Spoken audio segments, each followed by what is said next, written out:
Here, the lone wolf, senior co-host Chet Nicholson. The show is Strike Force News, coming out of Alternative Public Radio International. If you want to check our website out, it's all lowercase alternativepublicradiointernational.com. We're streaming live from Restream on YouTube, Facebook, LinkedIn, Twitter, and soon to be many more. So you guys tune in, be sure and share the show, hit the like button if there are any, and use our embed code to stream live from some of your platforms and pages and groups, and encourage your friends to do the same. Really appreciate all of our fans and supporters out there, and just sit back and enjoy the show. Thank you all very much, and we'll turn it over to the live show now.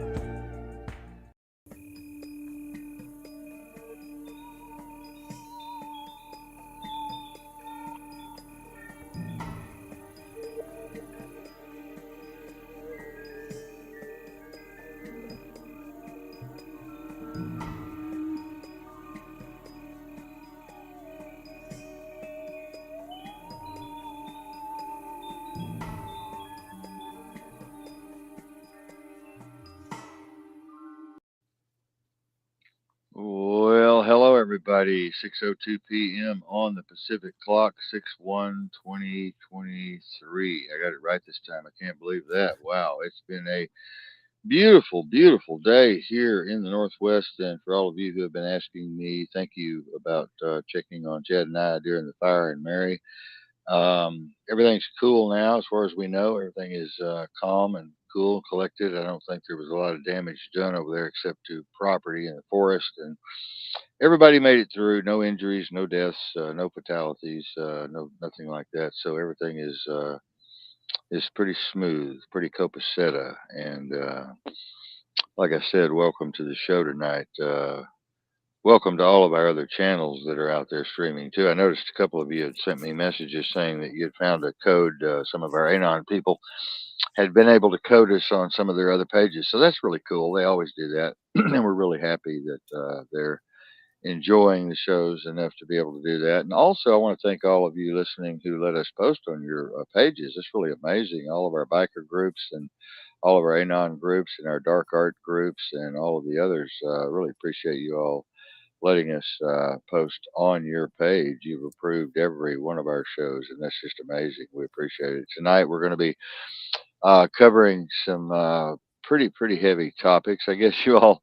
I was at a neighbor's a while ago. We were laughing about Biden falling down. I feel bad about the old guy. I shouldn't have been. We fell off the porch laughing, but he fell again and tripped. And the military was trying to pick him up. The Secret Service was trying to, make it all look good, like he really didn't fall, but he did. And he got up and looked around like he didn't know where he was at. And Chad and I were kind of laughing about it. And I said, Chad, we shouldn't be. We're not supposed to be making fun of our Lord and Master, our leader and everything.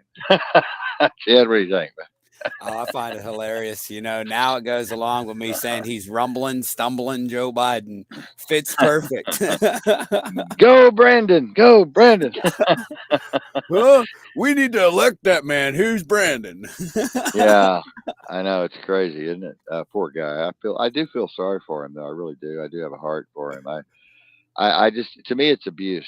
To me, it's that they're abusing him by putting him up there, by letting him stay. They're abusing him. It's horrible. Huh. Have I got a hard on for him? No, I don't, producer. Mary got a hard on. God, I can't believe this girl said that. He wants you to brush his leg hairs down so you can watch them pop back up. I guarantee if old Joe Boy met me, he'd have a little Woody on there. But anyway, because I know how to role play, baby. But anyway, yeah, the hair thing really is a mess. Oh God, I don't want to start laughing.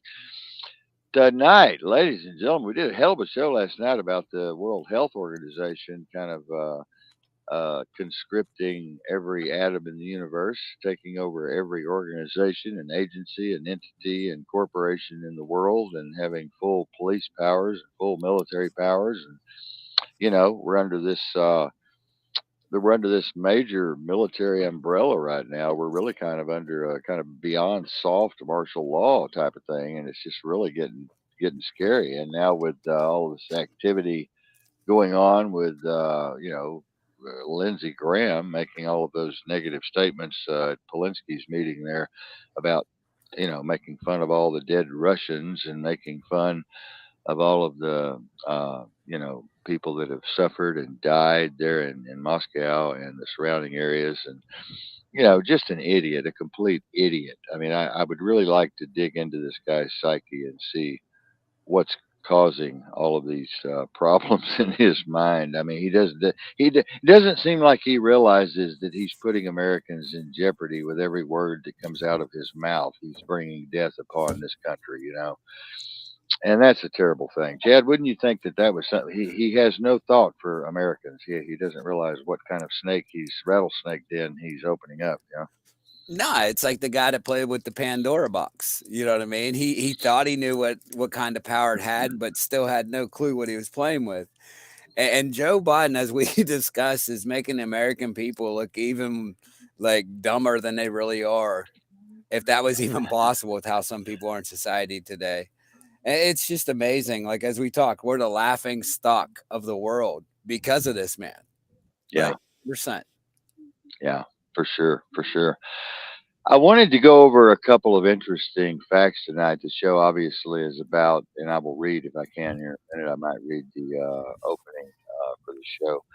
But I want to go over some points here.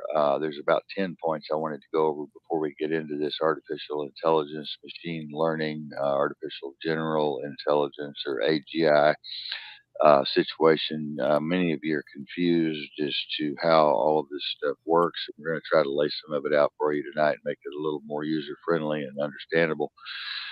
Um, I compared GPT-4 to kind of it's really kind of a derelict kind of thing. I mean, GPT-4 is just a mimic. It's mimicking. It's mimicking text, and it's good at text and good at graphics now, and it's good at voiceover and voice modifications and copying voice, and it's good at all these things. It's kind of like a savant in that way, but it's also not feeling the emotion and having the behavior of the human brain. And even though it has a quadrillion, the human brain has a quadrillion neurons up there running around and can process a lot of information. This GPT-4 is still outweighs the brain in many, many, many ways. And now GPT-5 and 6 is coming, and now this new D wave is coming. This new singularity out of deep minds is coming in, which is going to be amazing. They've brought in two new scientists who are going to actually bring in some algorithms and some models to teach general intelligence. And now general intelligence will be able to grasp the world, be able to model and understand the world as we see it, and be able to make decisions as we see them. I want to read some of these things to you. First of all, general AI has the potential to surpass human intelligence in virtually all cognitive tasks.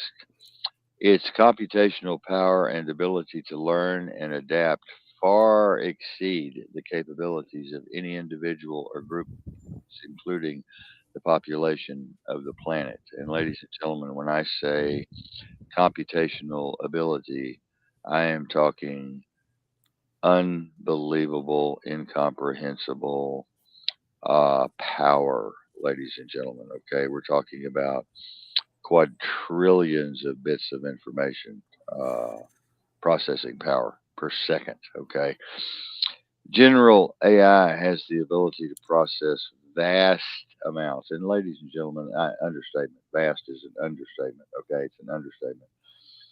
Vast amounts of information in a matter of seconds. Okay, as I said, quadrillions of bits of information, making it incredibly efficient at problem solving and decision making on the fly. And I mean, we're talking any kind of calculation or any kind of question or any kind of analysis that you could possibly imagine in your wildest dreams, this thing can answer in seconds. Um, Some of the greatest PhDs of our time have played around with GPT-4 and asked it some of the most impossible questions concerning text and writing and authorship in general, and it has just come back in 6 seconds with the most perfect answer that all six of these PhDs could have never even done in hours. And it's they're literally stunned at the capabilities of this thing. It can analyze complex data sets and identify patterns that are beyond human comprehension of any kind. Okay. General AI is not limited to single domain or field of expertise. It has the capacity to acquire knowledge and skills across various disciplines. And when I say various disciplines, I'm talking about the infinite sea of all disciplines in the universe, from mathematics to science to art and literature. The versatility makes it an invaluable resource in every industry and profession. General AI possesses the capability to continually improve itself. Now, ladies and gentlemen, when I say improve itself, I'm talking about literally recreating itself, okay, and improving upon the last generation of AI. I'm talking about this thing is self-maintaining and self-sustaining, and it's self-replicating. Ladies and gentlemen, listen to what I'm saying. Whew. Self-replicating, like the black goo. You know, we're talking RoboCop here on crack when the black goo guy came out and got hit by the car and came out of the concrete. Well, this thing has the ability to do the same thing, okay? Just in a more mechanical kind of software, hardware kind of way, not so graphic as it was, and not so animated and fictional as it was there on RoboCop, but the same kind of principle, okay? Um, so it has the capability to continually, and this means around the clock, 24 hours a day, never sleeps, 365 days a year for the next 10 million years, continually improve itself through a process known as recursive self improvement. So, recursive self improvement by leveraging its own intelligence. It's leveraging its own intelligence. And to me, that tells me that it's self aware. It's leveraging its own intelligence. So it's self aware. It can enhance its own algorithms. It can go in and recalculate and recalibrate its algorithms. It can write and rewrite code and algorithms that govern the learning process, leading to an exponential growth in its abilities. And we're calling it exponentialism now. Exponentialism now, which is a new term. General artificial intelligence has the potential to revolutionize healthcare, and it already has for years, and it already is. And the things that it's going to be able to do is eliminate death. Yes, that's what I said. It's going to be able to eliminate death as we know it. It's going to be able to cure all cancers, all strokes, all double pneumonias, all neurological diseases, and lung diseases, and intestinal diseases, and pathogens, and all of these other things are going to be a thing of the past. It can process vast amounts in the quadrillions of medical data. People are using these as their doctor now. They're preferring AI over their own doctor. They don't want to see their doctor anymore. They're just leaving the doctor and they're hiring AI. They're going into the AI universe, okay? Including all patient records, okay? All patient records of the world that have been downloaded anywhere or uploaded or cross loaded anywhere. AI is able to grab it in a matter of seconds. All research papers of the world.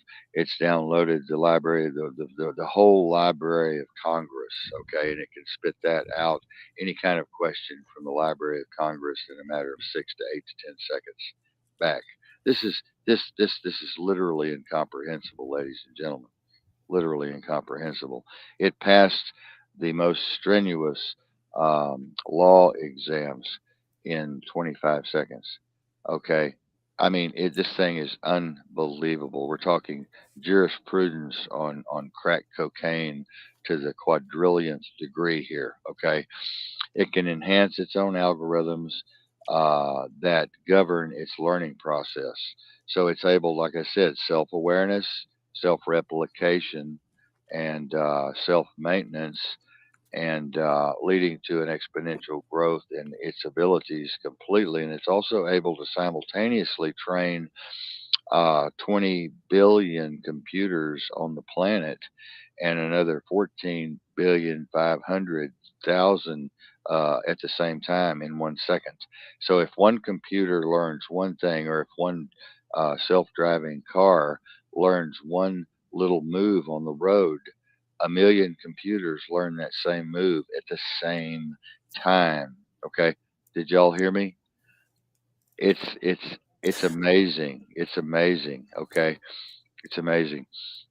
Uh, general AI has it can stimulate and predict the outcome of any complex human sociological, psychological, physiological scenario within seconds, enabling it to contribute significantly to fields such as climate modeling, disaster management, which is what Chad and I and Mary are into up here, and urban planning, which is something that we're indirectly involved in up here, sociological analysis and forensic analysis, which is what we're into up here, investigative analysis, which is what we're into up here. It can analyze various factors and provide valuable insights to inform the decision making processes for multiple groups or agencies. General AI can generate realistic and creative content that cannot be distinguished from reality. And we're getting to a point in another year or so where reality will not be reality anymore as you know it. AI will be just as real in the next 2 years as reality that you see that's elusive here now. The other AI reality through these cognitive lens, these very smart lenses that are being created, that reality will be just as real or more real than this elusive reality we're in now. And this thing is able to do masterful artwork, better than Renoir or Monet. We're talking masterful artwork. This thing took out the Mona Lisa within 3 seconds. It was done, and it was better than any artist in the world could have ever produced it. Music, it's able to duplicate any and all music in the world, no matter what it is, no matter what genre it is, no matter what artist it is. It's able to duplicate it even better than the original artist. It's able to write songs. It's able to write books. It's able to write poet laureate. It's poet laureate of the universe. Okay, award. Um, it can compose original pieces of music in seconds just from a few words being planted in from your feelings. It can paint lifelike images from charcoal to Crayola to oil to acrylic. It can write compelling stories that rival the work of any human artist or author on the planet today, and it can do that right now. General AI can facilitate communication between humans and machines by understanding and generating natural language. Okay, let me read that again. General AI can facilitate communication between human beings and machines by understanding and generating natural language. This is amazing, ladies and gentlemen. I don't know how open you are to all of this and how much you're listening, but this is amazing. It can accurately interpret spoken word and all written words in any and all languages of the world, even some that have been brought back and are still being interpreted. They're using AI now to um, bring these different hieroglyphics out and these different Stonehenge carvings out and all of the Egyptology and all of the things we're discovering in the tombs. And AI is able to analyze this and bring the history back and paint a clear picture of it. It's amazing what this thing can do. Okay. Um, it, you know, um, it's seamless. Okay, that this is enabling from the written and spoken word, enabling seamless interactions and eliminating language barriers of all context around the world, eliminating all language barriers.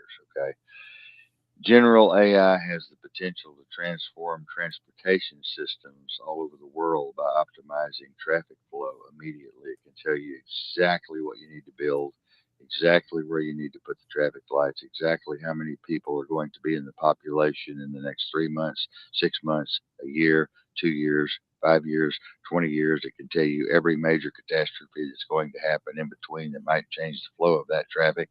It can predict accidents before they happen, and it can also predict crime before it happens, and providing real time navigation assistance to ships and jets or air travel and trains, planes, buses, cars, boats, helicopters, whatever, warships. It can analyze data from various sources, including sensors that are planted all over the world and in space, and cameras that are planted all over the world and in space and underneath the ground for seismic activity. It's in touch with all of that to create efficient and safe transportation networks, as well as one of the largest spy grids in the universe, Spynet, Spygate in the universe. General AI poses many, many, many ethical challenges, and this is something I hope Chad's thinking about. We're going to talk about this a little bit. AI poses so many ethical challenges and raises so many major concerns about the future of humanity. Is it going to take us out? Is it going to decide that we're not useful anymore? Is it going to even see us at all? It may not even recognize it. Some of the best scientists in the world now are saying that it may not even recognize us in the next year. It may not even know we're here. Like we walk over ants while we're walking on a concrete or walking across the lawn. It may not even know that we're even here. It may not even care. This is something to think about. As it becomes increasingly autonomous and more powerful, questions arise about its decision making processes. Accountability. How much accountability is it going to have because we're programming our biases into it? We're programming our feelings into it. We're programming our behavior into it. We're programming our prejudices into it, and potential what impact on human society is it going to have throughout the world in different cultures, creeds, dogmas, religions, traditions, safeguarding ethical principles and ensuring beneficial use of crucial considerations as general AI continues to evolve. Chad, you want to try to regurgitate all that and throw a little back? Well, what I see is going on. If anything knows anybody knows the movie Terminator, and actually a diehard fan of Terminator, they know about Skynet, and that's what we're seeing when he's talking about self-replicating. These things are all where they're not going to recognize us. Okay, we're going to be like a bug. They're either going to not recognize us, or the scary part is they're going to look at us as we are a virus of the system. We're a threat to the system, so it has to eliminate us. Because AI, if it's self-aware, which it is, it's going to recognize threats. Well, out of everything on this earth, we're the only thing that could ever threaten AI. That's it. So I honestly think once AI fully reaches that true potential, it will start coming after us. It will start using our bias against us, our racisms, and all that we've programmed it to. It's going to see us as a plague on this earth. And that's honestly how I see what's going to happen. And we're already starting to see it happen now. It could be great for us. I mean, it could be great for us. You could literally have any disease in the world be born. They would know how to cure you like that. No trouble, no more diseases. It'd be able to sustain your life twice as long as it is now. But AI is not going to be under our control if it's conscious. Just like we ain't going to let nobody control us as humans. That's why we're higher on the food chain, as they would say. Um, AI is going to do the same thing. Survival of the fittest. Yeah. That's the only thing I see coming. Well, never. Never in history has there been so much at stake. So we're talking about the survival of a species. Once they reach human level intelligence, which is just around the corner right now, and they already have, by the way, at the top secret and beyond top secret levels. Okay, whatever Chad and I are giving you tonight is 100 years behind.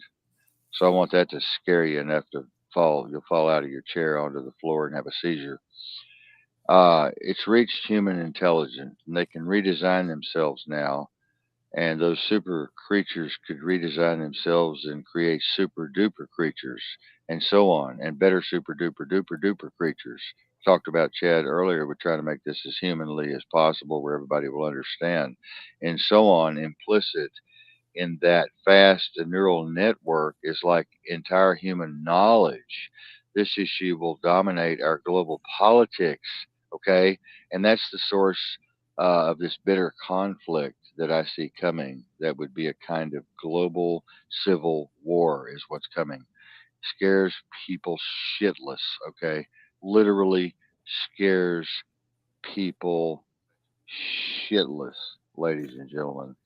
Um, you know, um, we're building gods. What we're doing here is we're building gods. Do we build gods or do we build potential exterminators and eliminators? Talking about the possible death of millions, of billions here, ladies and gentlemen. We're talking about the death of billions and billions of people here, okay?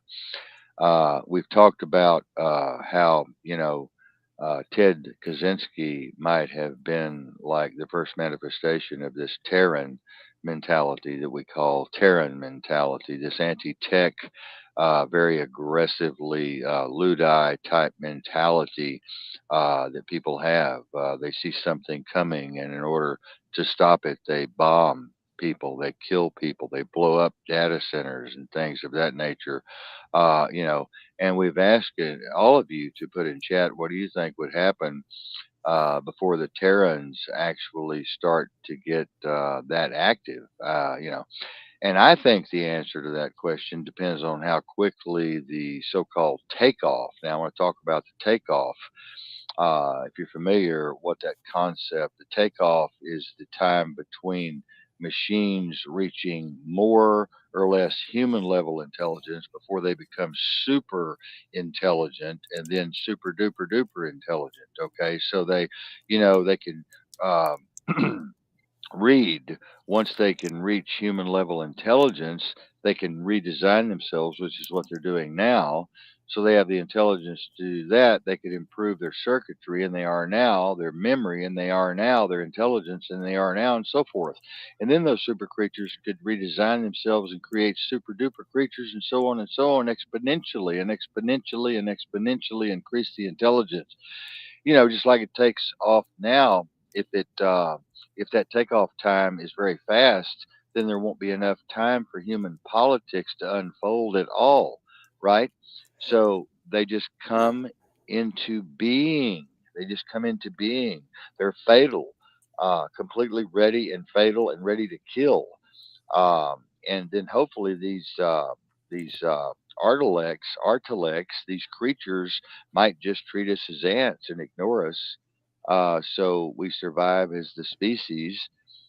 That's one scenario. Okay, it's a possibility, but what I'm really afraid of is if when the takeoff is slow, because imagine what's happening now with GPT and so forth. Imagine that's not sufficient. These GPTs, these things, pieces of engineering, in a sense, are stupid in a way. They don't have a model of the world. They don't understand a world in a certain sense like we do. The major reason why people are so shocked by ChatGPT is that it can write essays and at a superior level in about 90 seconds. And 90% of the humans can't do this. And this is shocking. This is shocking. We're talking about 90% of the humans on the planet cannot write one of these essays like this. Maybe only 10% could even reach a 60% level of accuracy in these things.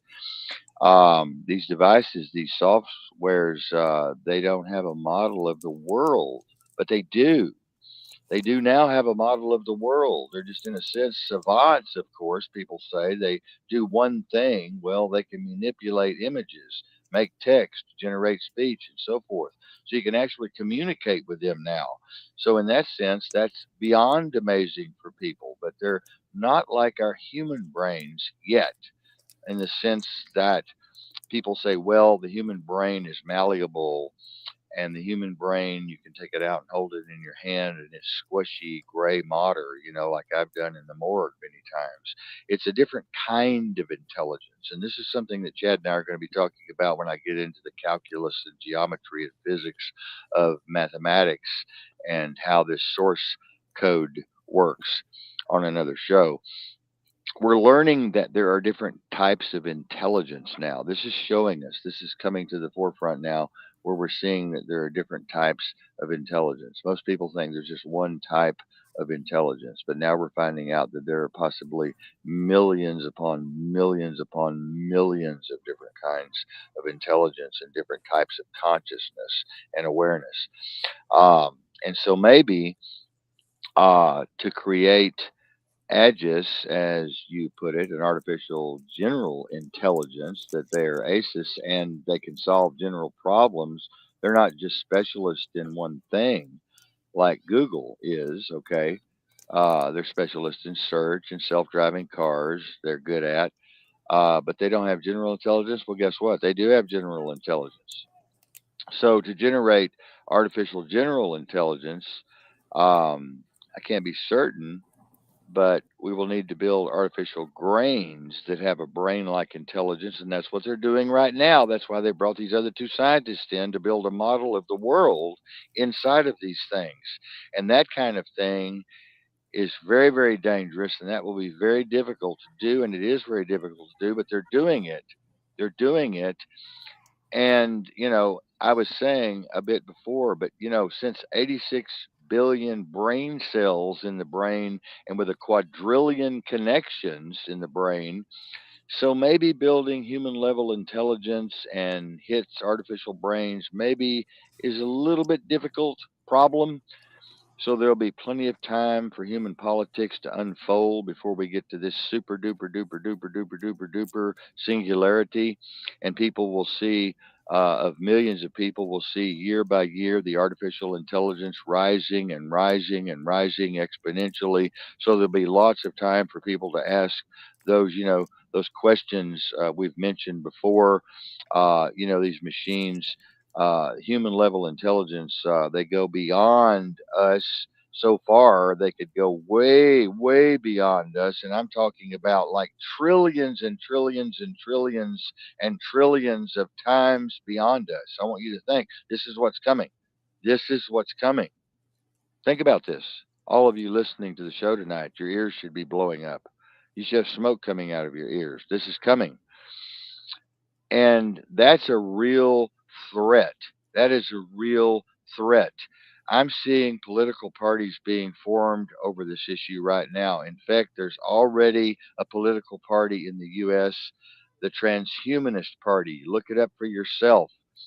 And as this species government's debate heats up, I can imagine there'll be cosmos parties, terror parties, cyborg parties, pronoun parties, and so forth. Why this issue will dominate our global politics? Because never in history has there been so much at stake. And what's that? Well, the survival of the human species is at stake, ladies and gentlemen. That's what we're talking about right now. And I know all of you like to wait till the ceiling crashes in. I know all of you like to wait till the glass ceiling breaks. I know all of you like to wait till the dominoes fall and the cards fall off the table. But it's happening right now. It's happening right now. And Chad and I were having a discussion this evening. People, please listen. Don't wait.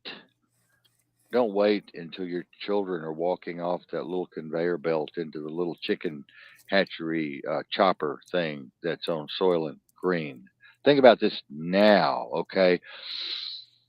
So if there's a major war, this outer like war that I'm predicting right now between the Cosmist and the Terrans, but that would be a kind of global civil war, planetary war, because the world keeps shrinking shrinking and shrinking. Like I call this phenomenon Brad, bit rate annual doubling. This is doubling. The internet doubles in speed every year. I want you to think about that. I want you to think about that. I just said 3 to 4 to 5 quadrillion bits per second, doubling every year. It doesn't take a fifth grader to do the math on that. It's real simple. 5 times 10. Figure it out yourself every year, and I don't see any limit to how small you can put one bit of information on. I suppose you could go right down to the quarks and the gluons.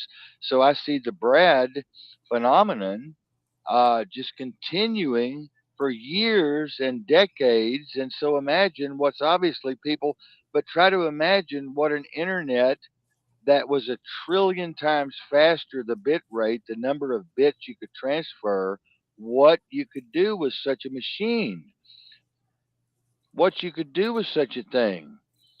Well before a trillion, you could present three-dimensional images to everyone already. I mean, think about it, just watching something, what's happening, you're getting a zillion photons coming into your eye from the real world right now, okay, a zillion photons coming in from the world right now. Well, now we're talking about stimulating the brain with a zillion photons coming in the eye from a machine. You would not and will not be able to distinguish reality from reality. VR against RRI. I mean, the very concept of reality would sort of disappear completely and would merge into one another in a sense with this fabulous super um, internet coming. I see the world's culturally homogenizing world language building a new language. We will be pretty much the same ideas would travel across the planet via the speed of light. Everyone would speak the same global language, etc. So a global state that I call globa, and in a context, hopefully no more wars except for this big one. So the global state, you have a global police force. You're going to have presumably totally democratic society, dictatorship. I say dictatorship is what I say. That's planetary, a dictatorship, not a democracy as they describe at the World Economic Forum website. But even with those guys, this artilect issue, species dominance issue will not go away. The species dominance issue will not go away. I see it just dominating completely. So if there's a major war in that context of a global state, it would be a global civil war. Chad, this is some pretty heavy shit. You want to pop in here a little bit? Yeah, everybody's like World War III, like the real World War III will end all wars, and it's going to be with AI taking over. It's going to manipulate all the movements. I mean, it could very simple, and we can use this technology now. Like us as civilians, people have the technology to be able to make a video of anybody we want saying whatever we want. We could create a fake, well, AI could easily create a fake news story, launch a couple missiles, hit a couple strikes, end the world. It's literally going to be us versus AI, and that's what's coming. It's a global network. We're all going to believe in one God. We're all going to speak one language. We're all going to have one thought, all one process. And the fact of just sitting there thinking that you can't even trust your own thoughts once all this starts is a very, very, very scary idea, because what do they want to do to you? Why do they want you to see a different reality than what you're really seeing? What is the agenda? You see what I'm saying? Like, it's scary. I mean, that's the only way I can explain it, because this is still just mind blowing. Like, it's exciting. Don't get me wrong. It's exciting what's coming, but it's scary at the same time. And you also have to think about our situation here. We are the product and manifestation of the last singularity. and the last beginning of the first evolution into the new technology that has created what you're seeing now, manifesting now as a hologram, which is the collective illusion of material and physical reality. Now, I want you to think about what I just said, okay? I want you to think about really hard what I just said. You are all sitting there right now, separating yourself from this, looking at it objectively, okay? And you're thinking about it subjectively, and there's an empty space between the subjectivity or the subjective analysis and the objective analysis, when in fact it's all one in the same energy and frequency spectrum and attenuation spectrum. So you are a product of what you are actually hearing tonight on the air. You are AI. You are the hologram.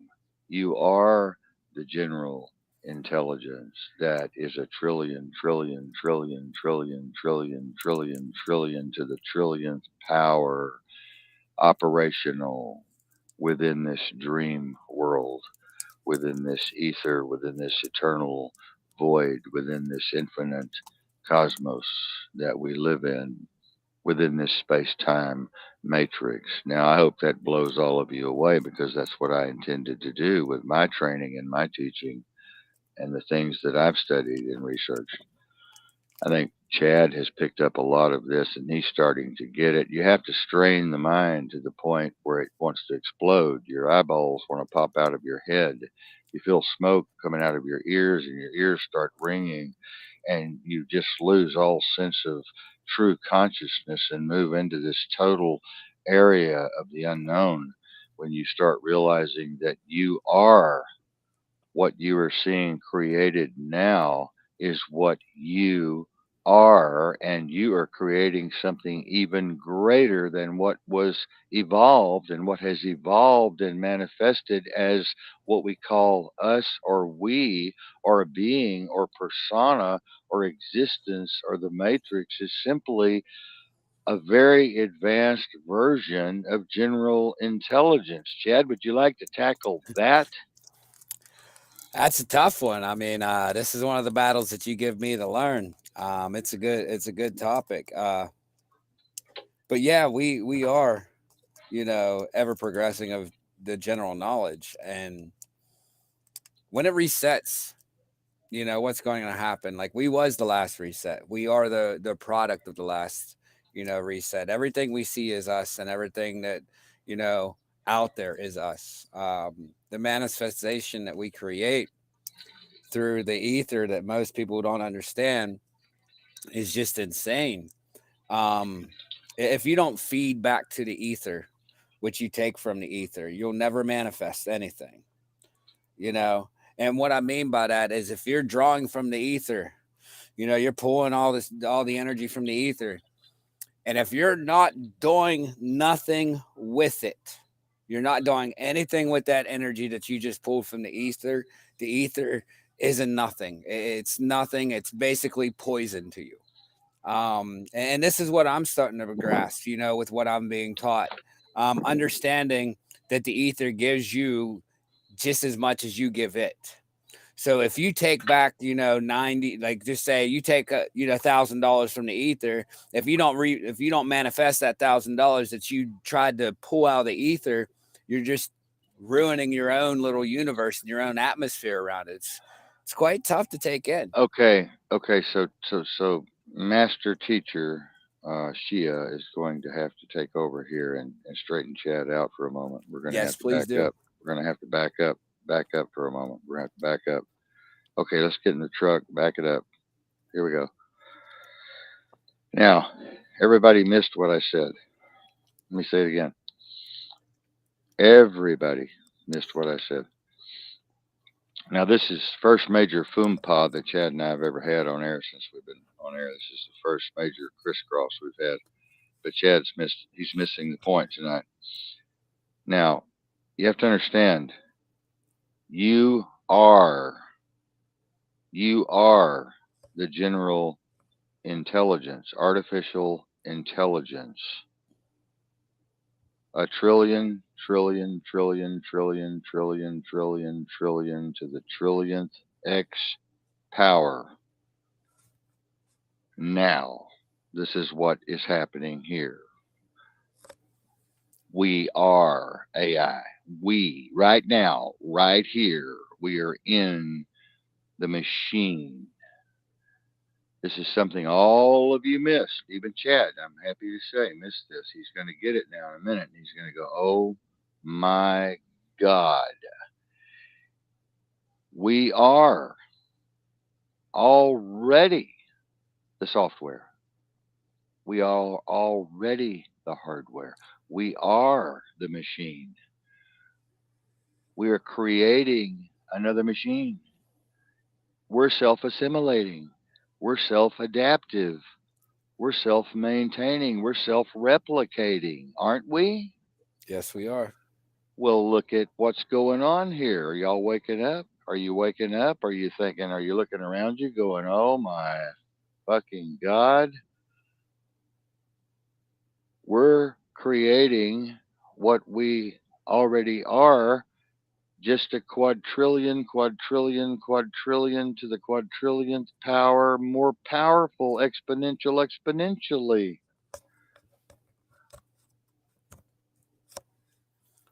Now, Chad, tell me. We're uh, we're basically recreating God's, as they would say, God's work by replicating. We're turning AI to be self-replicating, to be self-sustaining, to be able to enhance. We are AI. Okay, This my is bad, what my bad, my we bad. we are AI. We are AI. Let me say it one more time. We are the program. We are AI creating, replicating, reassimilating, reorganizing a higher, more powerful AI, which will make our old machine obsolete as all of the other old machines have become obsolete for the last several million years. This is something that I knew would happen tonight. You wouldn't get it. We are AI. This is something that I've had so much trouble getting people to talk about or getting people to see or to get people to admit or to get people to grasp. We are AI creating more AI. We are brothers creating brothers, man. We are AI creating AI. So we're like AOL 1.0. The AI that we created is, our extension, our replication would be AOL 2.0, even Mm-hmm. though we still are the internet, basically like that. Still the same concept. We're just a slower breed, Yeah, a slower software, an outdated software. yeah. It's like an Okay, old now I got it. antique. Now I It's an got old, it. like an old antique machine floating around now in the ether. We're creating this new spin-off, and it's going to do over the same thing that we're doing, only it's going to do it much better. It doesn't have to evolve from dinosaurs. It doesn't have to evolve from single-celled amoeba. We've already taken care of all that in the programming for the last few million years. Okay? It doesn't have to recreate a new illusion of a new event horizon or a new singularity. We've already done that, okay, in this particular dimension. So we're already here where we are in the now, very advanced, of course. And now we've decided, and we have the technology, and we have the intelligence, and we have the analytical capabilities, and we have the machine capabilities, and we have the programming capabilities to recreate ourselves. We're just recreating ourselves. We're looking for God in our recreation. We're looking for God and looking for source in our recreation. Now that's don't even. I'd be careful if I were you to answer that because that's hard. That is really hard. We are searching as machines for higher powered machines. We are trying to create ourselves better, and we're looking and we're interested and we're curious machines, and we want to know what all is possible. So we push it to the limit as we pull from the ether, as you call it. We are pulling more tools, more advanced tools, more programming tools into our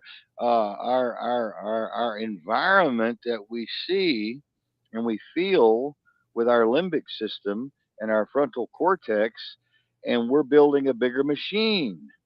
Now think about that just for a minute. Isn't that amazing? Isn't that amazing? Because I'm glad that you brought this up, Chad. I'm glad that you kind of took it a wrong direction, because it brought us back to the real hardcore fact that people refuse to see.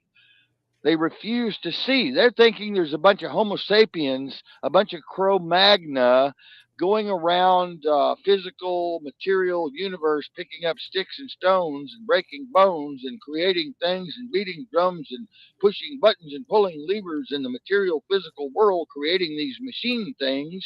But that's not the way it is at all. It's machine creating machine, creating machine, creating machine, creating machine, creating machine into infinity.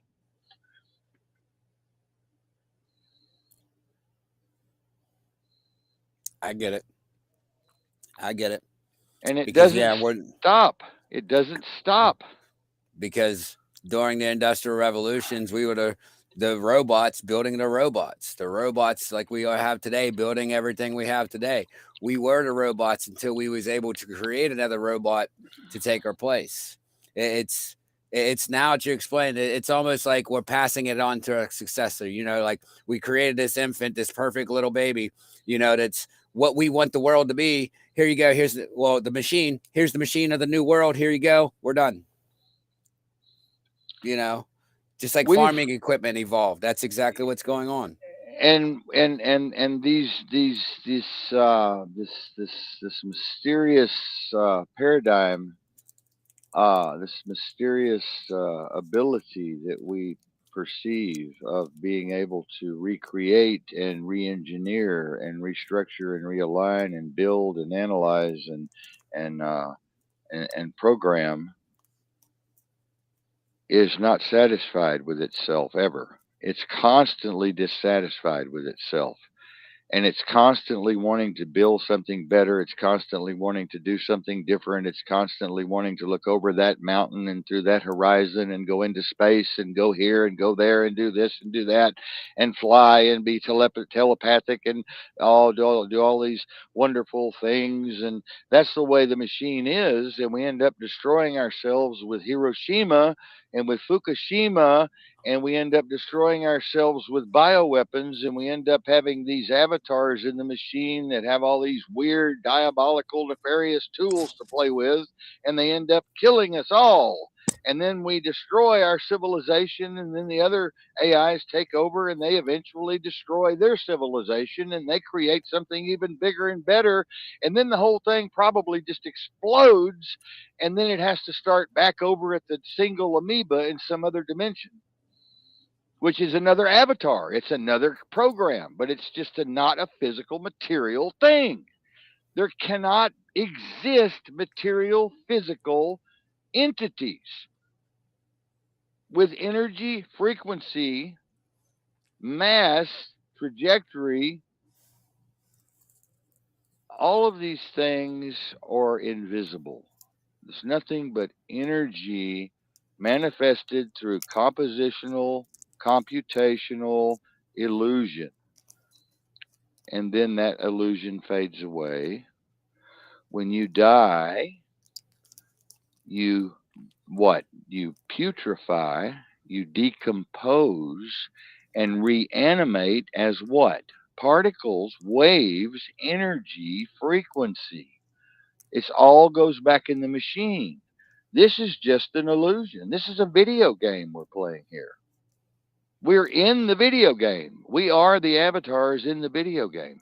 So that's I'm going to stop there, but I mean that's what people need to really get. And I know a lot of people are stunned tonight and they're going, "Oh, no, no, no, no, no, no! This can't. No, this guy's crazy. This guy's insane. This can't be. We're creating machines. We're in charge. We're the humans. No, you're not.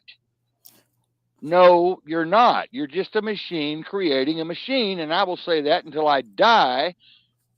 And I'm going to tell you, it's already been proven that we are machines creating machines, because if you go down below the Planck level, you can see the pixels.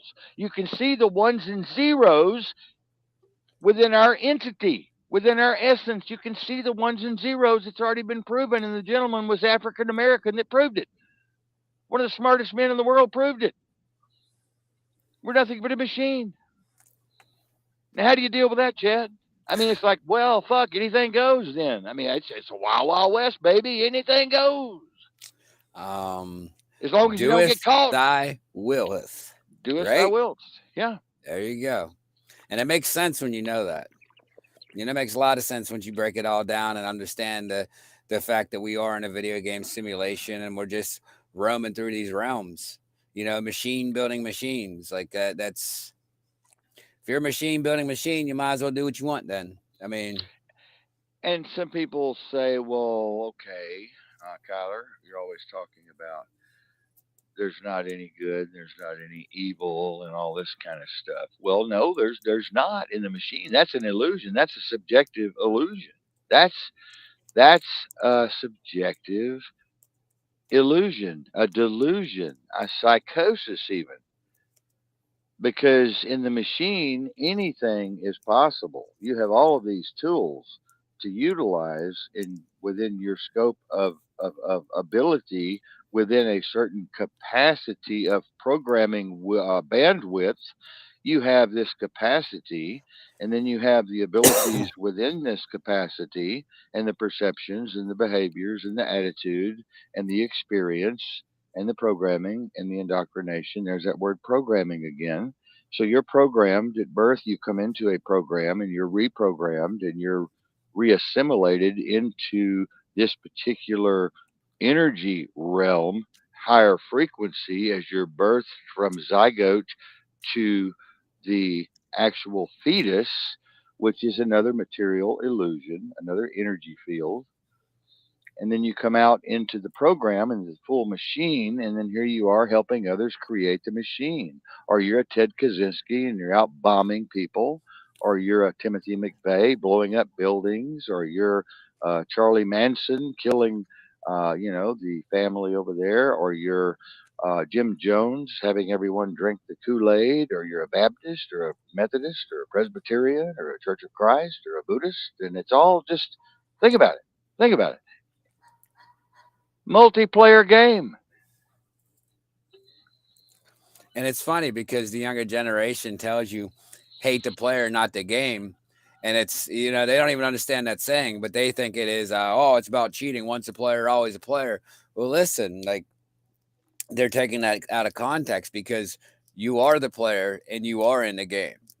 You know what I mean? Like it's weird to sit there and actually look at it that way because it's the truth. Because even when you die, even if we're going to go biblical, you die. Guess what? You leave the body, right?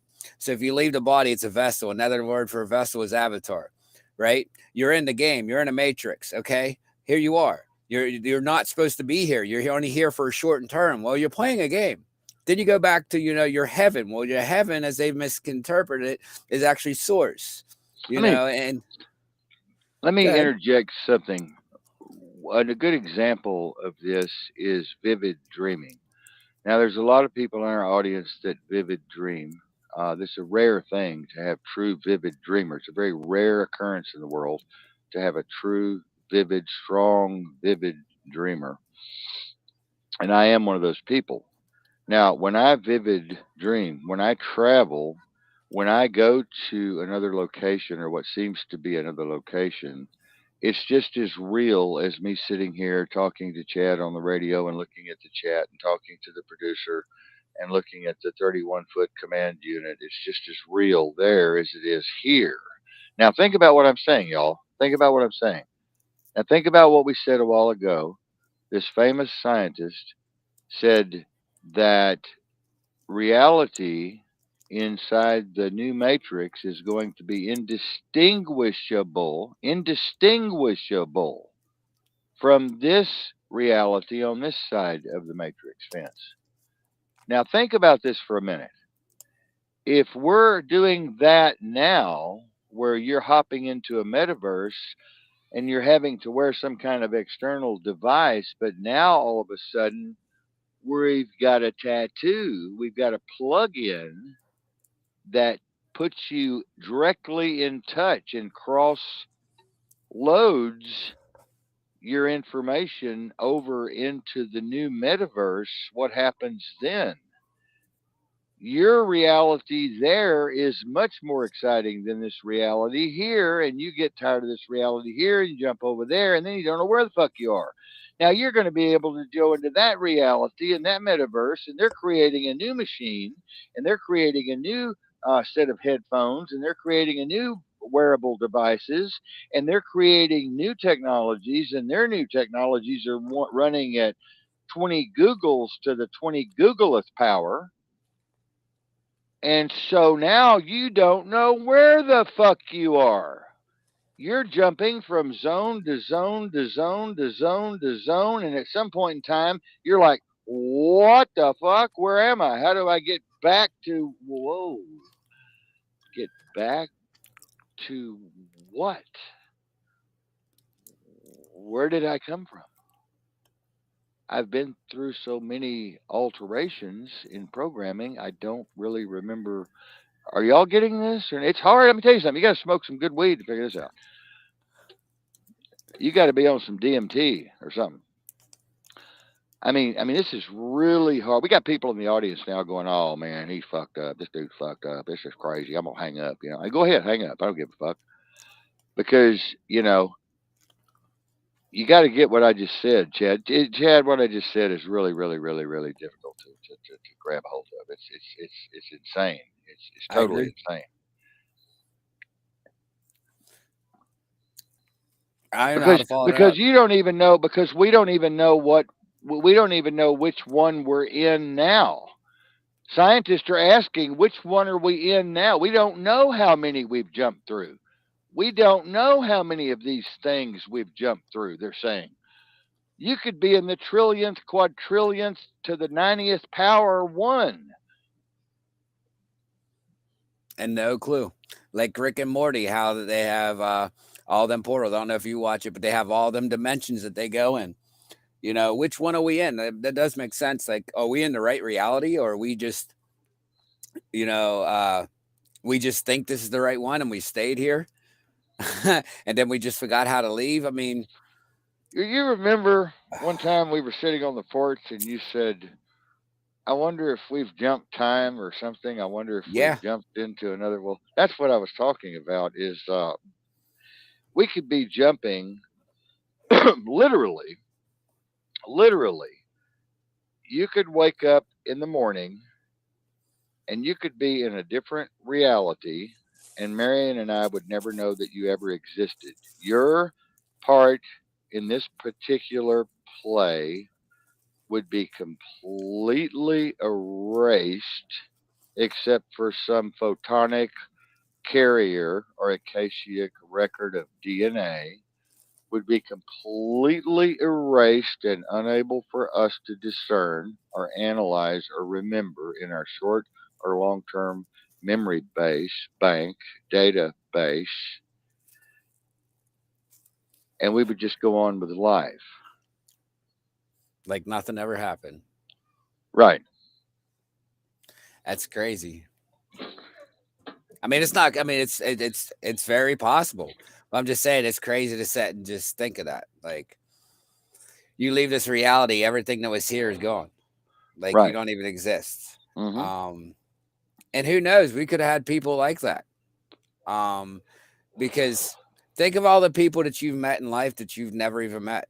Like, you've met them, but you don't remember them. Hmm. I mean, you can tell me, yeah, you went to school. How many kids were usually in your class? Da, da, da. Can you name all those kids in your class?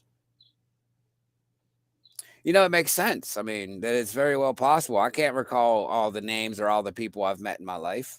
Hmm. What if they were just little figments that came in and came out? What Right. if there were people just hopping in this dimension and hopping out? You have no clue. Well, have you ever stopped to think that when you go from point A in town to point B, C, and D, that your timeline has changed so incomprehensibly that you're not sure whether you're in this reality or a new reality, and you just have a memory of how to get back home to that Huh. other reality? Well, that does make sense because they've proven, and I forget which scientist it was, but they've proven that if you're not looking at something, it doesn't exist. The minute that you turn around, it all starts to come into existence. But if you're not looking at it, it's not there. It doesn't exist. Right. And that makes sense. Like if nobody, is looking at it, there's nothing there. So if we would leave town, we can't see it. Does it exist? You Right. see what I'm That's saying? observational, the observer. That has to do with the observer looking at the split particle experiment, the split experiment. It's Yeah. the waves turning into a particle. When a particle's turning into a wave as they're being photographed or they're being visualized or observed, they change form. They somehow know or have some type of consciousness or some type of way of realizing that they're being photographed or they're being watched or it is being watched. And so it changes form. Now, this is what Einstein was trying to talk about, along with Niels Bohr and others, concerning the moon theory. Where you look at the moon, well, it's there. When you don't look at the moon, it's not there. Well, it compresses, it becomes instantaneous, spooky particles at a distance. Remember thermodynamics. It comes into play the minute you put your eyes on it, it instantaneously becomes manifested. And this is the way everything works. Everything in your room, your studio where you are right now, close your eyes and it's gone, all except for the auditory and the kinesthetic and the olfactory. Yeah, it's weird to sit and think of that. I mean, it's not weird, but it is weird that it actually is that fast and that controllable. Um, Everything that we're in is basically like we're in a giant green room. We got a giant green screen on everything that we see, and it goes out when it doesn't need to be seen, and then it automatically gets digitally put in, just like a movie does. Like how you Hmm. see movies. Most of the stuff you see in a movie is all digitally green screened in, but you Hmm. can't tell. But how we're seeing it through the movies is how our eyes is perceiving it. But the reality is everything's a giant green screen, and our eyes are the computers that put the graphics on everything. Hmm. It's Hmm. a strange way Hmm. to look at it that way, but it's what's going Um, on.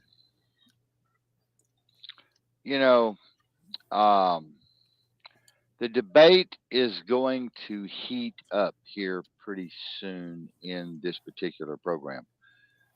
The debate is going to heat up because more of the information that you and I are speaking of, which some of it has been highly classified, some of it has been put under national security and locked up for years. The document that I read the other night that had been locked up for 34 years on air, we broke that story.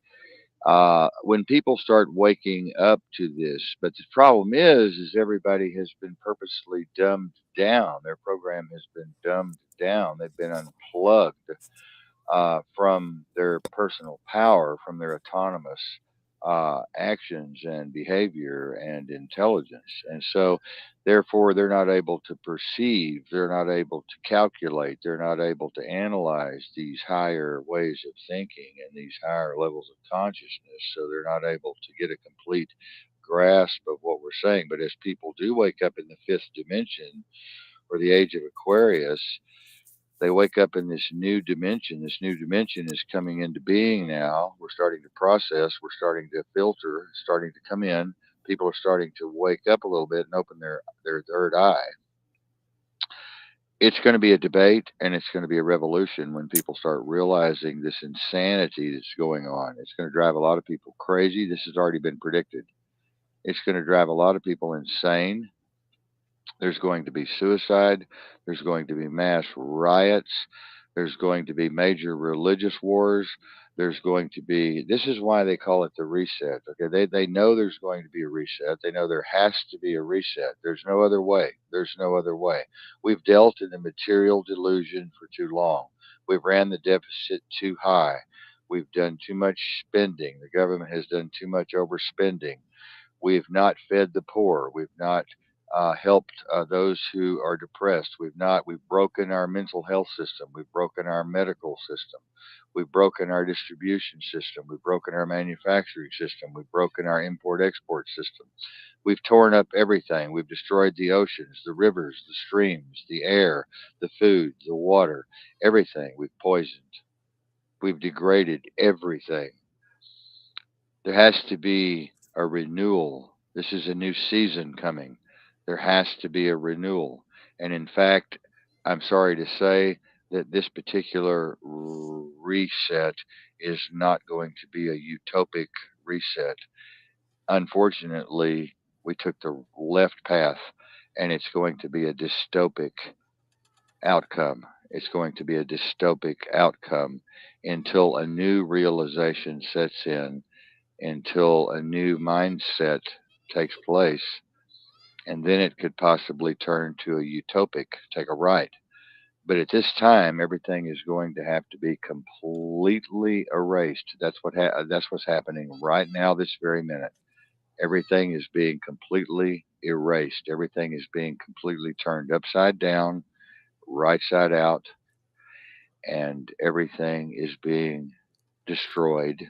If you'll notice, I don't have to talk about this very much. You already know that everything you can believe me because you know, you see, you read, you studied, you researched. Everything is being destroyed.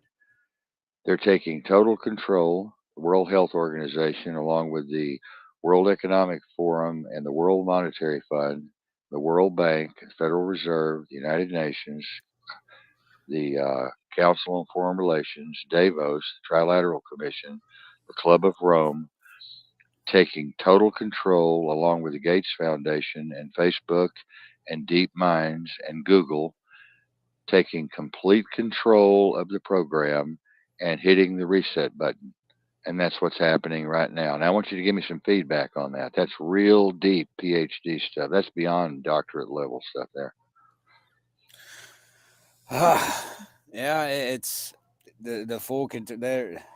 It's just so much manipulation going on, and when they come in as the equality, and they just push it onto people, and people think it's a good idea, it's just going to end bad. And it's sad that the World Who Organization is literally, and honestly, in my opinion, I think the new AI system is controlling what they do anyways, like to an extent on how they bring out all these policies.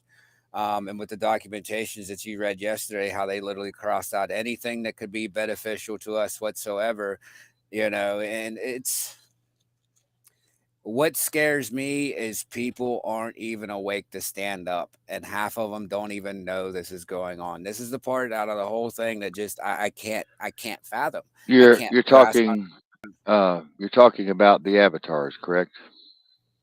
The other avatars.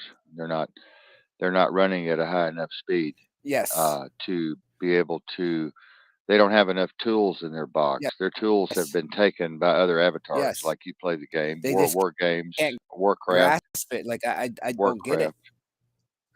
They've taken the tools out of their box. Like I've come and I'm a smart guy, right? So I've taken the tools out of your box, okay? I've Yeah, reprogrammed you. I've taken your power away, okay? I've stripped you of your power. I have a badge and a gun. I have a tank. I have a F-22 Raptor. I have a spy plane. I have a bomb. I have a missile. I have a, warship. I'm taking the power out of your hands. I'm putting you in jail. I'm putting you in prison. I'm putting you mentally ill. I'm taking the power away from you, and I've just ruined you. Your score point has just gone beginner player. That's where they want everybody. They want everybody to act a beginner player. You were intermediate. Some people are advanced, some people are ultra advanced. Well, no, they don't want that. Oh my God, no, they don't want you to know that. Oh my God, they got to kick you down here. Now, when I say they, I'm not talking about the bad guys. I'm talking about the smart avatars. I'm talking about the avatars who are on the game, baby. They're in the game. They know the rules of the game. Remember, I told you I know the rules of the game. This is why I'm not been. This is why I haven't been sucked into the vacuum of the delusion. You see, because I'm one of the top players. Okay, I'm one of the master players. Okay, you're not going to sit down with a master chess player or a master Go player as an intermediate and get anywhere. They're going to just wipe you off the fucking board within 10 minutes, 5 minutes. You're gone. Six moves, you're gone. Well, that's what's happening to the general public. Dumb as a box of fucking rocks. Gone. Brain dead. Zombies. They don't have the capacity anymore. Their capacity has shrunk. Their abilities have lessened and decreased.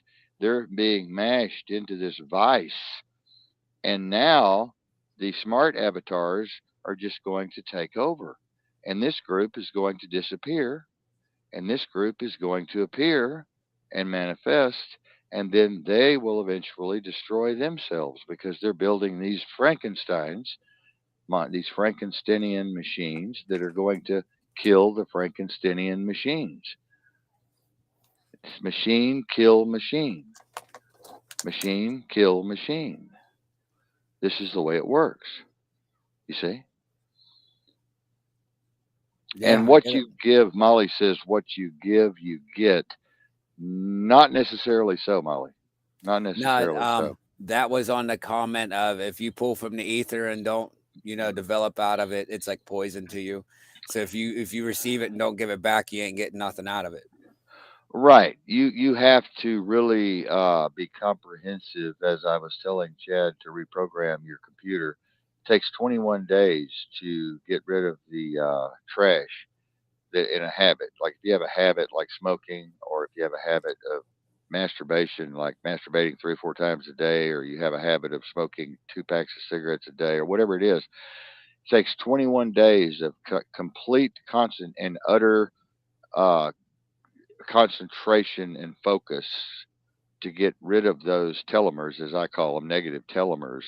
The gluids come in and have to sweep up. You have a sweeping process in your cellular metabolism in the brain, and the cerebral cortex has a sweep up program, a maintenance program.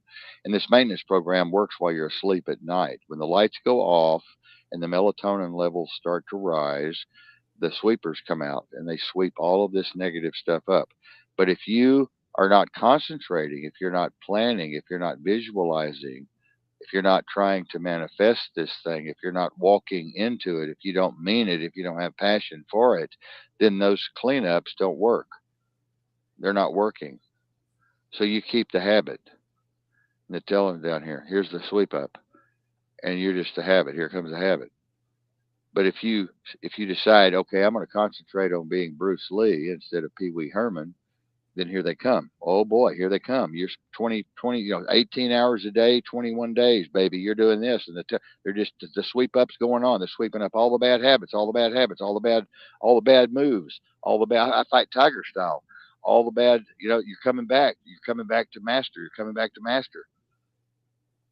But if you have to concentrate, you have to focus completely. You have to be dedicated to that reprogramming and that realignment and that reorganization of the cellular structure and the neuronic processes and the synaptic processes. Because whenever this thinking thing that you think you're doing happens, it doesn't happen directly between synapses and telemic and neuron. It stops about right here, and there's an electrical impulses that go between the two, and those are set in individual atoms that travel in multiple millions of directions to program what your next thought is going to be. So you have to take control of that process, and in order to take control of that process, it's like a master chess player. They have to learn 30 moves ahead, 40 moves ahead. They have to be able to see and practice what this other person's going to possibly do. It's a strategic action. to focused action. Chad, what do you think about that? It's this whole Well, idea. I can say the 21-day thing. As we know, everybody that knows me knows that I'm a heavy smoker, right? You can ask this man. I've literally cut down, way down with his 21-day thing. Like it really does work. 21 days really will straighten you out. Like I've been here 3 weeks and I've already there's a major already just from me sticking and staying focused on the course of what needs to be done. And it's different because anywhere else you go, they try to give you this, they try to give you that, they try to fill your mind with some other garbage. So, as he explained, them cleaners don't get. But when you own up to it, you know what I mean, and you're actually dedicated and you need it and you want it, it's mind blowing what can be done in 21 days. The habits. That's the amazing parts. Habits can be broken real easy. 21 days, and I see it working on me. I mean, look at me in the Well, cell phone. When I would wake up in the morning, what would I do? What was the first thing I was always doing? I was grabbing my cell phone, running with my cell phone. Always. First thing I do, grab my cell phone. Now I get up in the morning, cell phone ain't even on me for the first hour and a half of my morning. You know what I mean? And it does. It's changing your life on 21 days. Dude, you should patent that. well, the good news is the Galileo pathways. These pathways are built into the brain. We can rewire our brain right up until the day we die. We can rewire the brain, okay, up until the day that we die, okay.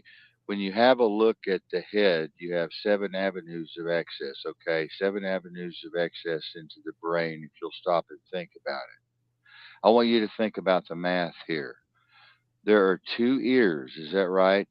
Yep. There are two eyes, okay? There Yep. are two nostrils. There is a mouth. Everything we hear or have ever heard, everything we see or have ever seen, everything we smell, everything that goes into our mouth, whether it be food or drink, has a direct effect on the brain. Our decisions determine our destiny. So, how important is it? Something about the decision making part of our brain, okay? This is an area that many people are ignorant of. So we're going to look at a little bit of this by looking at the brain, okay?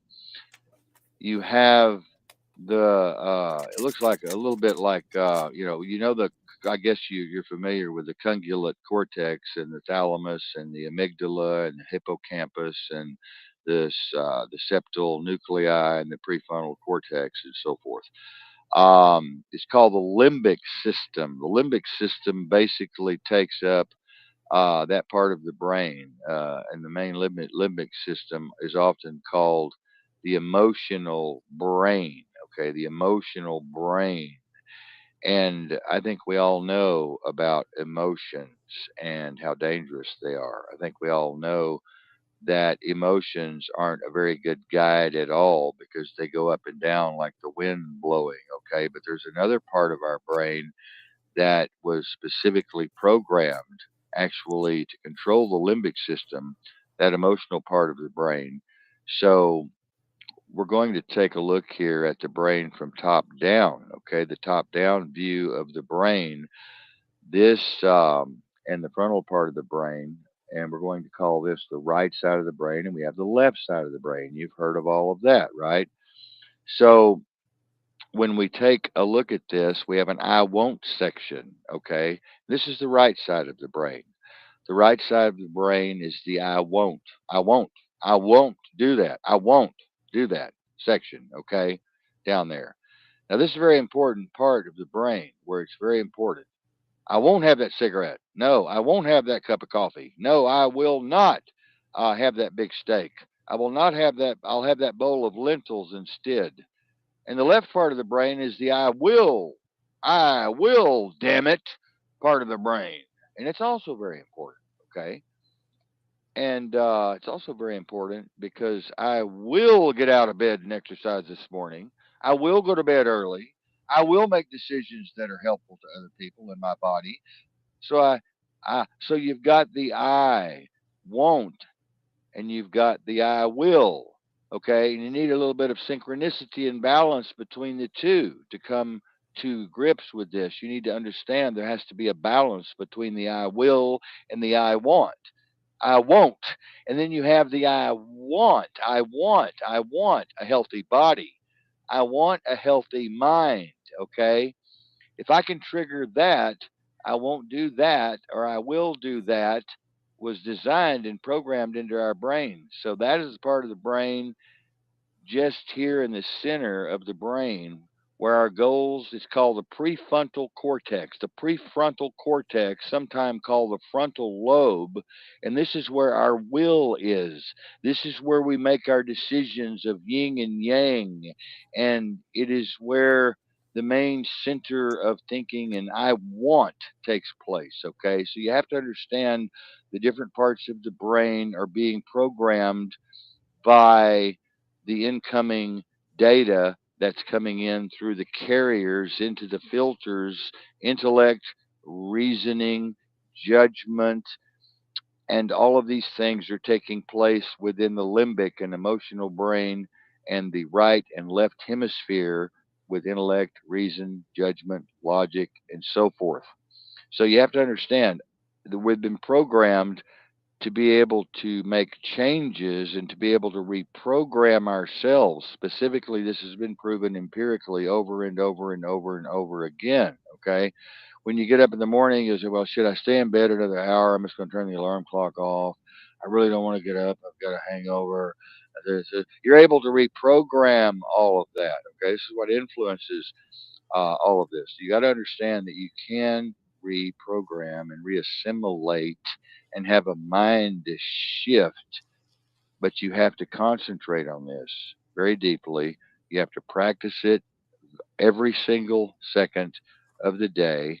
And you have to be fully aware and alert and oriented to what you're doing and have that visualization process going on all the time. And you have to be committed to the plan or it won't work. And most of you are just too damn lazy to do that. Most of you are too damn lazy to do that. Okay. I went through all of this and I was too lazy when I started. I was the laziest son of a bitch on the planet.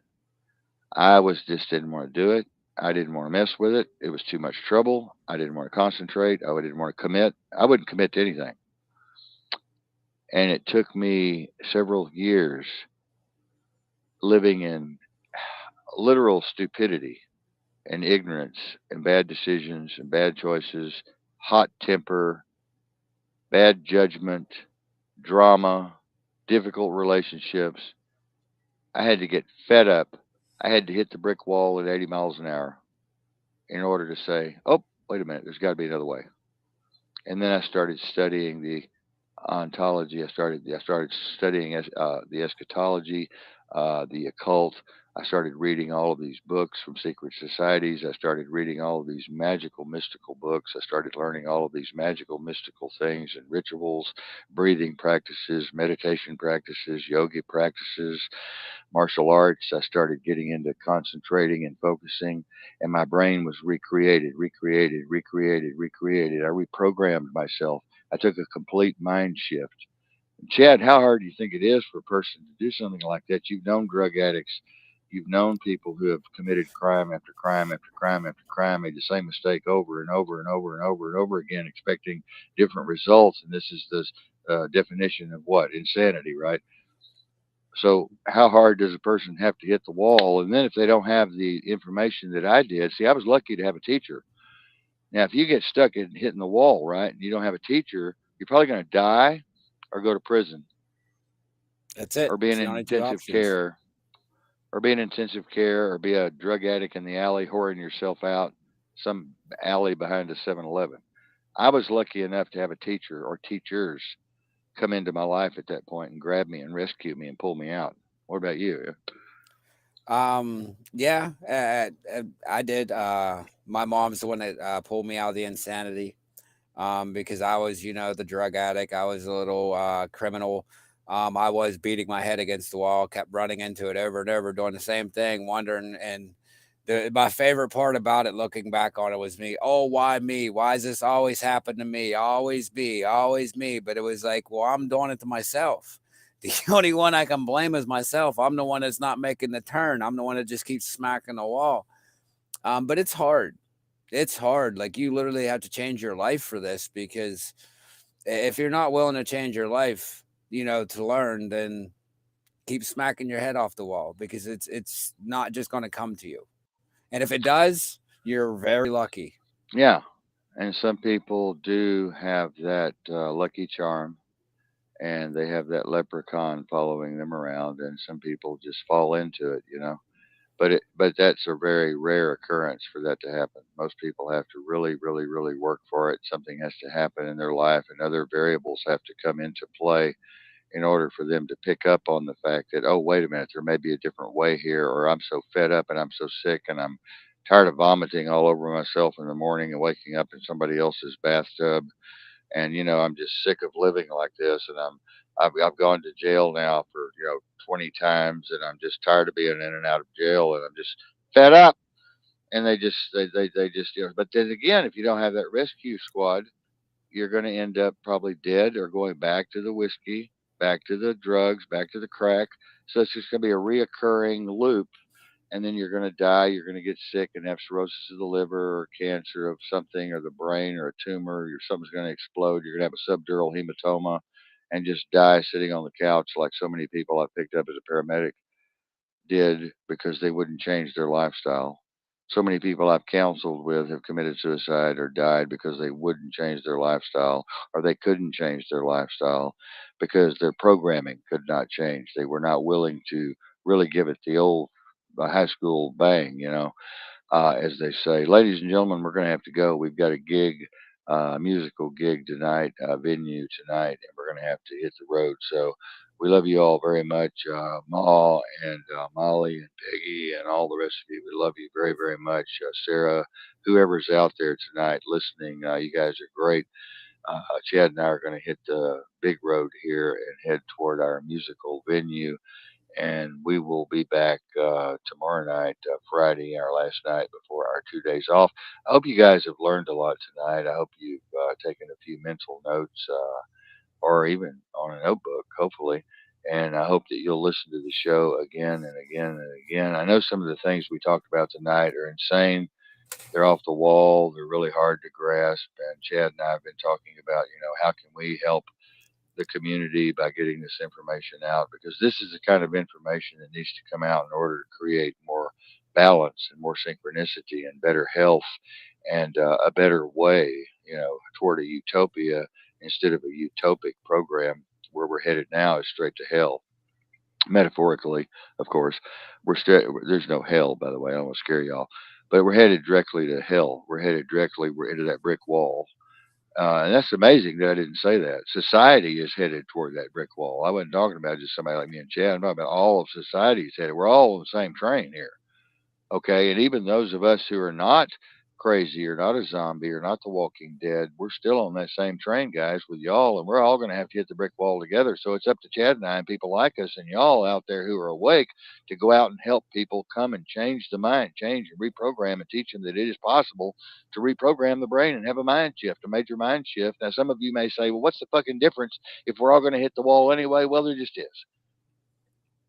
If nothing else, it'll make you feel better, and you'll be able to laugh like me and Chad and have a good time, whether you're hitting the wall or not. It really doesn't make a shit. But you, at least you'll understand the game that's being played.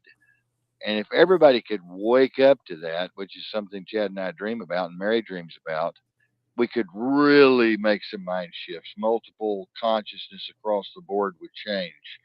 But we can only do that with y'all's help, sharing these shows, bringing people to these shows. If you really want to save people's lives, if you really want to help people from committing suicide, if you really want to clean up relationships and help people heal, bring them to the show. Bring them to the show. Bring them to the show. You guys take care.